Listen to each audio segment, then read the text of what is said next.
Hi, I'm Kelly. I'm 35 years old and love to keep things neat and organized. I work as an auditor at a big company. My friends often tease me about how I always keep receipts and pay my taxes on time, but I believe these small habits help me stay in control of my life. Let me tell you how I met my husband, Brian. We met at a party hosted by our mutual friend, Julie. I remember that evening well. I was drinking a glass of wine and chatting with some old college friends when Brian walked in. He was a bit older, with a confident walk and a charming smile. He worked as a manager at a food sales company. "Hey, I'm Brian. Mind if I join you?" he asked, holding a beer and looking directly at me. "Sure, I'm Kelly. Nice to meet you," I replied with a smile. We started talking, and I was surprised by how easy it was to chat with him. We discovered that we both loved hiking and had a shared passion for classic rock music. A few months into our relationship, Brian invited me to his sister Lauren's barbecue. It was my first time meeting his family, and I was a bit nervous. When we arrived, Lauren greeted us warmly, but her 5 kids were a different story. They were running around, screaming, and throwing toys everywhere. "Hey Lauren, this is Kelly," Brian said, introducing me. "Nice to meet you, Kelly. These are my little rascals, Paul, James, and Helen," Lauren said, barely holding onto James, who was trying to squirm out of her grasp. "Nice to meet you all," I replied, trying to hide my discomfort. As the evening went on, the kids got wilder. They were climbing on furniture, throwing food, and yelling at the top of their lungs. I looked at Brian, hoping he would say something, but he just smiled and shrugged. "Aren't they just full of energy?" he said with a chuckle. I forced a smile and said, "Yeah, they sure are." As Brian and I got closer, we started talking about our future together. He proposed to me during a hike on top of a beautiful hill overlooking the valley. It was simple and sweet, just the way I liked it. Our wedding was lovely, except for one little problem: Lauren's kids. They were running around, making a mess, and being loud. Lauren didn't seem to mind, and Brian thought it was funny. "Look at them, they're having so much fun," Brian said, laughing as he watched them spill drinks and toss food around. "Yeah, but they're also making a huge mess," I replied, trying to keep calm. "Oh, come on, Em, they're just kids. Let them enjoy," he said, shrugging it off. I didn't want to spoil our special day by arguing, so I let it go, hoping things would get better once we settled into our new life together. After we got married, Brian and I decided to buy a house. We had been living in a rented apartment, but we wanted a place of our own. I was really excited about this new chapter in our lives. One evening after work, Brian and I sat down to talk about our finances and how we would manage the costs for our new home. "Kelly, we need to figure out how we're going to split the costs," Brian said, leaning back on the couch. "Yeah, I've been thinking about that too," I replied. "I can handle the furniture, appliances, and some art pieces. What about you?" "Well, I was thinking I could buy you a new car. I know your old one is giving you trouble," Brian suggested. I was surprised and happy. "Really? That would be amazing. My car is practically falling apart." "Yeah, I've seen it struggle. It's time you had something reliable," he said with a smile. We started house hunting right away. After a few weeks of looking, we found a beautiful house that we both loved. It was a bit expensive, but we decided it was worth it. Moving in was a busy process, but I was excited about decorating our new home. I spent a lot of time picking out furniture and appliances, making sure everything was nice and stylish. One Sunday, Brian surprised me with a new car. It was a sleek, shiny sedan, and I was thrilled. "Brian, this is incredible. Thank you so much." I hugged him tightly and exclaimed, "Thank you so much, Brian. This means a lot to me." "You're welcome, Kelly.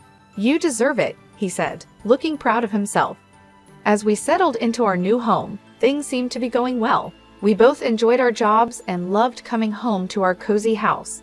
But small things started to bother me. Brian's laid-back attitude, which I once found charming, was beginning to annoy me, especially when it came to household chores. "Brian, can you help me with the dishes tonight?" I asked one evening after dinner. I had a long day at work. Can't we just leave them for tomorrow?" he replied, looking at me with pleading eyes. "Brian, we can't keep putting things off. I'm tired too, but we need to keep this place clean," I insisted. "Fine, I'll do it," he said with a heavy sigh as he got up from the couch. A few months into our marriage, I started worrying because I couldn't get pregnant. It was really stressing me out. I went to the doctor, and he told me to be patient, that it would happen when the time was right. Still, it was hard not to worry about it. Meanwhile, Brian's sister, Lauren, with her 5 kids, was visiting a lot. Lauren lived in a neighboring state, but you'd think she lived next door with how often she was around. Every time she came over, she'd unload all her problems with her husband on me. It was non-stop. During dinner, while we were trying to relax, she'd be at it, talking about her issues. "Kelly, you won't believe what Richard did this time," Lauren would start, rolling her eyes. "Lauren, can we talk about something else for once?" I'd ask, trying to steer the conversation away from her marital drama. "Oh, come on, Kelly, I need to vent." "You're the only one who understands," she'd reply, not getting the hint at all. And her kids were a nightmare. As soon as they stepped into our house, it was like a circus. They'd run around, fighting with each other, throwing food, and just being loud. After a long week at work, all I wanted was some peace and quiet, but that was impossible with those kids around. "Guys, can you calm down, please?" I'd say, trying to keep my cool as they tore through the living room. "Why are you always so uptight, Kelly?" Lauren would snap at me whenever I tried to get her kids to behave. "They're making a mess, Lauren. I just cleaned the house," I'd respond, feeling my patience wearing thin. "Well, maybe if you had your own kids, you'd understand," she shot back one day, her words hitting me like a punch in the gut. I was shocked by how insensitive she was, especially since she knew how hard I was trying to get pregnant. It felt like a slap in the face, and I couldn't believe Brian didn't say anything to defend me. "Brian, are you going to let her talk to me like that?" I asked, my voice trembling with anger and hurt. "Kelly, calm down. You're making a big deal out of nothing," he said, taking her side again. "A big deal out of nothing? She just insulted me in my own home," I shouted, feeling tears start to form. I was so fed up. I couldn't keep living like this, constantly being disrespected in my own home, with my husband always siding with his sister. It was clear that something had to change, and soon. One Sunday, Lauren showed up with her 5 kids. She dumped them on me and said, "Kelly, I need a break from parenting. I'm going shopping." I couldn't help but chuckle at her mention of parenting. The woman barely knew what that meant. Every time she was here, it was like a zoo. "Fine, Lauren, but you better be quick," I said, already feeling stressed. "Thanks, Kelly, you're a lifesaver," she chirped, grabbing her purse and bolting out the door before I could say anything else. Great, I thought, just what I needed. I was in the kitchen trying to cook dinner. It's a long process, and I like things done right. But with those kids running wild, it was impossible to focus. They were yelling, running around, and making a mess. "Guys, can you keep it down?" I shouted from the kitchen, hoping they'd listen for once. Of course they didn't. Suddenly, I heard a loud crash. My heart sank. I ran into the living room, and there it was, my grandfather's antique Chinese vase shattered on the floor. My chest tightened with anger and frustration. What happened here? I screamed, looking at the kids who were now standing still, looking guilty. "We were just playing," one of them mumbled, not meeting my eyes. "This vase is priceless. It's from my grandfather. Do you have any idea what you've done?" I was livid, shaking with anger. Just then, Brian walked in, looking all calm and clueless. "What's going on, Kelly?" "Your nephews just broke my grandfather's vase. Look at this mess." I pointed at the shattered pieces on the floor. "Calm down, Kelly. It's just a vase. We can get it fixed," Brian said, shrugging like it was no big deal. "Just a vase? This isn't about the vase, Brian. It's about respect. I'm tired of this. Every time Lauren comes over, our house turns into a mess. And you don't care, I shouted, my voice cracking with frustration. Just then, Lauren walked in with shopping bags, looking annoyed. What's all this yelling about? Your kids broke my grandfather's vase. Lauren, look at this mess. I pointed at the floor, trying to hold back my tears. Well, maybe you should have kept a better eye on them, Kelly, she said, not even bothering to apologize. Are you kidding me? They're your kids, Lauren. I shouldn't have to watch them. I was furious, my hands shaking with anger. Brian just shook his head, looking annoyed. You're overreacting, Kelly. Just drop it. Overreacting? I've had enough of this. I'm tired of being treated like I don't matter in my own home, I screamed, the tears finally spilling over. Brian just stood there, silent and cold, while Lauren smirked like she had won something. I couldn't take it anymore. I stormed out of the room, feeling a mix of anger, hurt, and betrayal. We've been dealing with Lauren and her kids' chaotic visits for months, but I had no idea what was coming next. One morning, Brian was sitting at the kitchen table, munching on his toast, when he casually dropped a bombshell on me. Kelly, I need to tell you something. Lauren's getting divorced, and she's moving in with us with the kids for a few months, he said, like he was just telling me the weather. I almost dropped my coffee. What? Are you serious? Our house is already a madhouse when they visit for a day. How are we supposed to handle them living here for months? She's my sister, Kelly. She needs our help. You need to be more understanding, he said, looking at me like I was the one being unreasonable. Understanding? I've been more than understanding, Brian, but this is too much. Why can't we rent a place for her nearby? I'll even pay for the first month's rent, I suggested, trying to keep my cool. No, she'll be better off here. Plus, you can help with the kids and keep things clean, he said like it was the most obvious thing in the world. I'm not a babysitter, Brian. I work too, and I need to relax when I get home. I said, my frustration boiling over. Stop being so selfish, Kelly. It's family, they need us, Brian said, his tone getting sharper. I'm not being selfish, Brian. I'm just asking for a fair solution. I don't want my life turned upside down, I said, feeling my anger rise. Well, they're coming tomorrow evening, so you better get used to the idea, he said, standing up and leaving the kitchen. I couldn't believe it. I felt completely blindsided and betrayed. The next morning, I woke up early, still fuming from our argument. I got dressed for work and went to grab my car keys, but they were nowhere to be found. When I called Brian, he answered, sounding way too calm for my liking. I took the car. It's mine, remember? I'm giving it to Lauren so she can use it for the kids, he said. I was stunned into silence for a moment. You're giving my car to Lauren? Are you serious right now? It's not your car, Kelly. I paid for it, and she needs it more than you do, he said, sounding matter of fact. That's the last straw, Brian.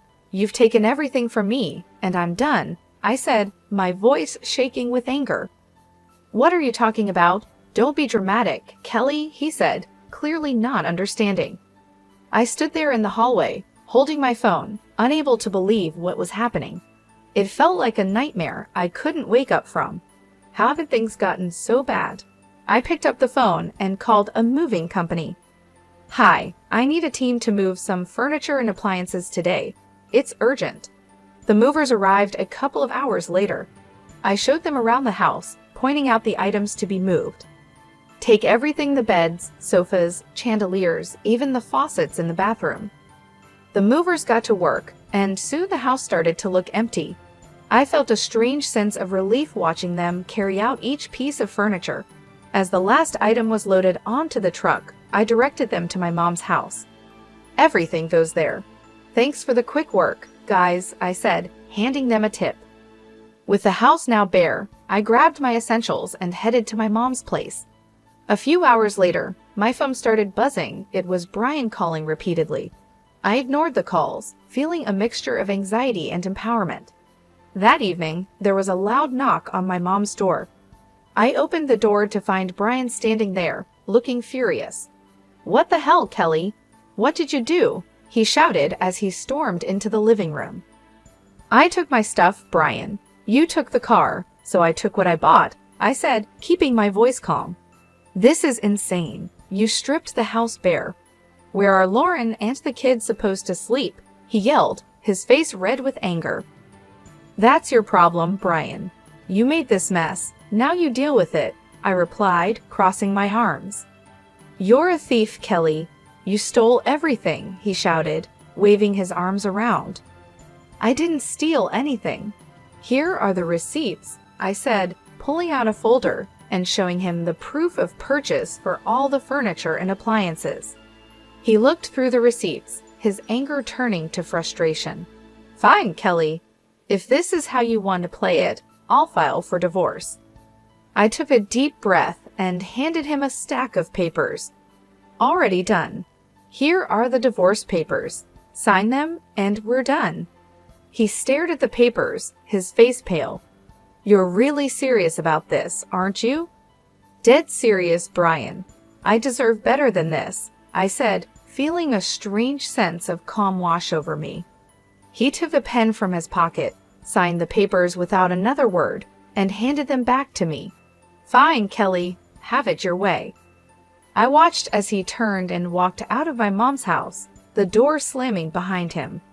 I stood there for a moment, feeling a mix of relief and sadness.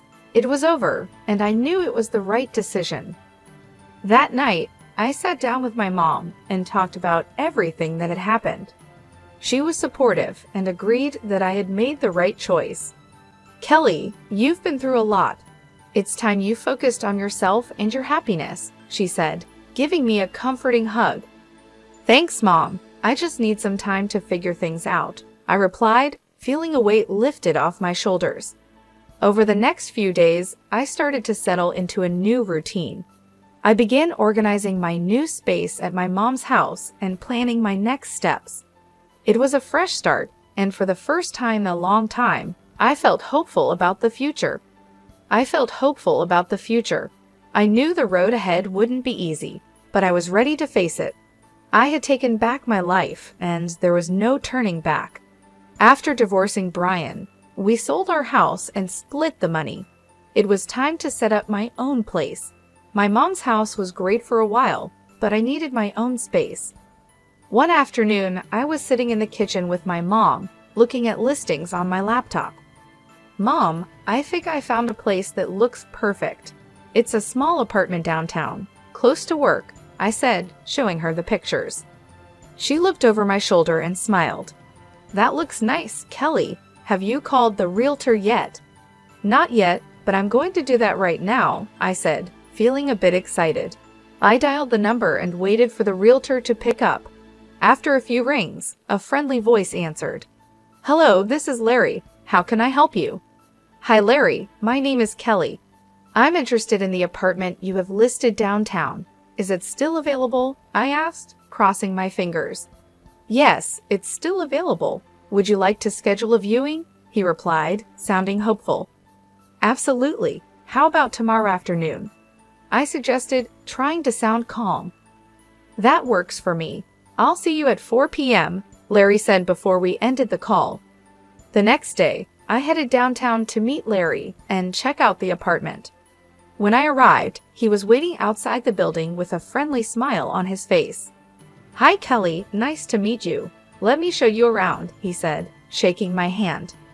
The apartment was small but cozy, just what I needed. It had a nice kitchen, a spacious living room, and a small balcony with a decent view of the city. "This place is perfect, Larry. I'll take it," I said, feeling a sense of relief.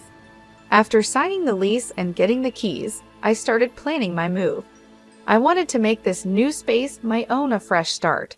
I spent the next few days packing up my things at my mom's house and arranging for movers to help me with the big stuff. On moving day, my mom and a couple of close friends came over to help. As we loaded the last box into the moving truck, I felt a mix of excitement and nervousness about this new chapter in my life. "Kelly, this is going to be great for you. A fresh start is just what you need," my mom said, giving me a reassuring hug. Thanks, Mom. I'm really looking forward to it, I replied, smiling. We drove to my new apartment, and with everyone's help, we had everything unloaded and set up in no time. As I looked around my new space, I felt a sense of accomplishment and excitement for what lay ahead. I looked around my new place and felt a sense of pride and peace. It was the start of a new chapter, and I was ready for it. That evening, I invited my mom and friends to stay for dinner to celebrate the move. We ordered pizza and sat on the floor, surrounded by boxes and laughter. Cheers to Kelly and her new place, my friend Julie said, raising her glass of soda. Thanks, guys. I really appreciate all your help and support, I said, feeling grateful. As the night went on, we talked and laughed, and for the first time in a long time, I felt truly happy and free. After the party, as I sat on my balcony looking out at the city lights, I thought about everything I had been through and how far I had come. I was proud of myself for taking control of my life and making the changes I needed. I heard from some mutual friends that Brian used his share of the money to buy a small apartment. Now he's living there with Lauren and her 5 kids. Brian's working 2 jobs to keep up with the bills while Lauren still isn't working. They're fighting all the time. One day, out of the blue, Brian called me.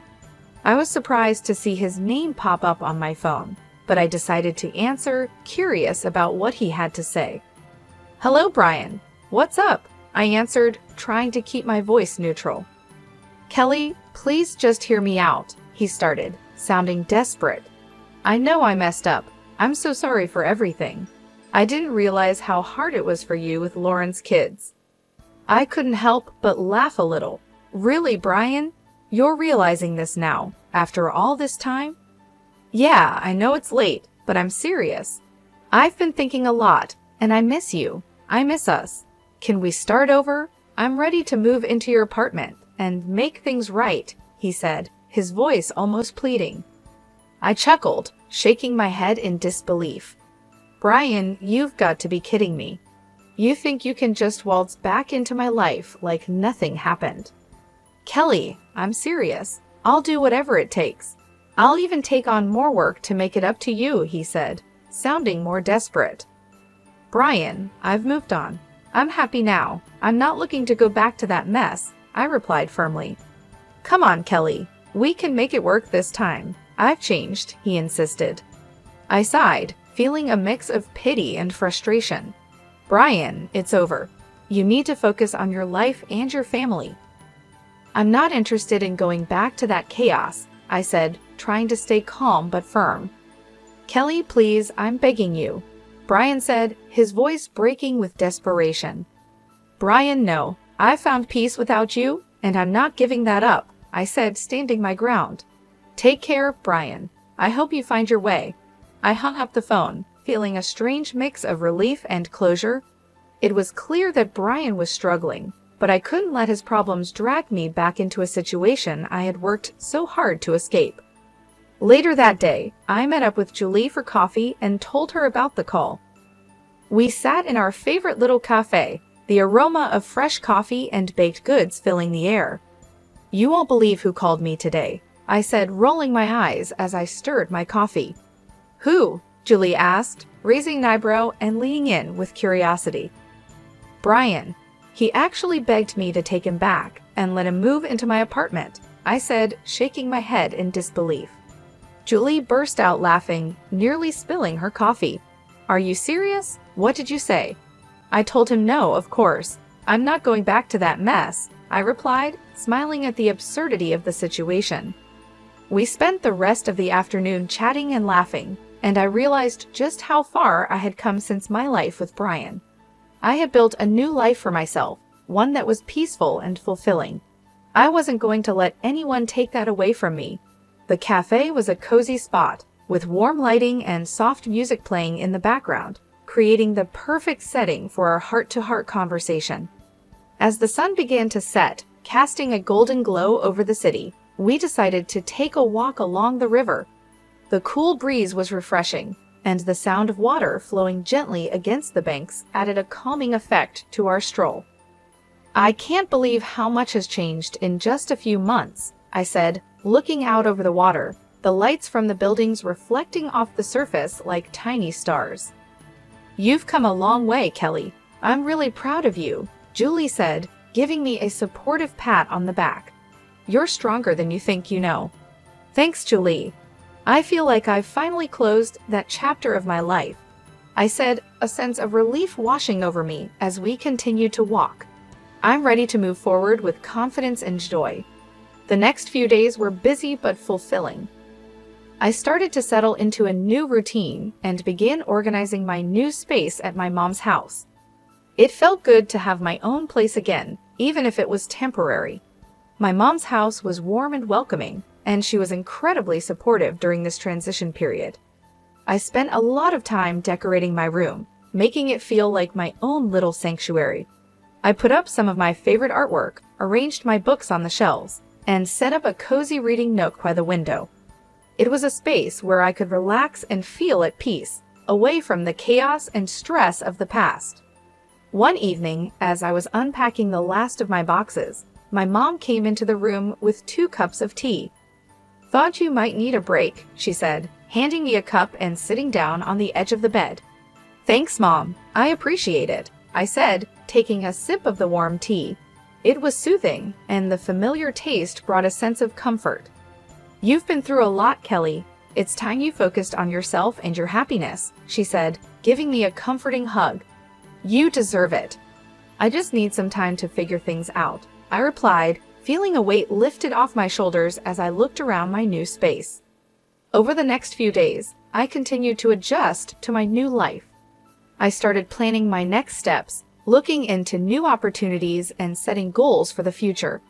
It felt like a fresh start, and for the first time in a long time, I was genuinely excited about what lay ahead. One afternoon, I decided to go for a walk in the nearby park. The weather was perfect, with a gentle breeze and clear blue skies. As I walked along the tree-lined paths, I thought about all the changes I had made and how far I had come. I felt a deep sense of satisfaction and peace, knowing that I was on the right path. I bumped into some old friends while walking and ended up spending the afternoon catching up with them. It was great to reconnect and share my experiences, and they were happy to see that I was doing well. We talked about old times, laughed about silly memories, and made plans to meet up more often. It was comforting to know that I had a strong support system and people who cared about me. As the sun set, I headed back to my mom's house, feeling content and hopeful. I knew the road ahead wouldn't always be easy, but I was ready to face it with courage and determination. I had taken back control of my life, and I wasn't going to let anyone or anything disrupt my newfound peace and happiness.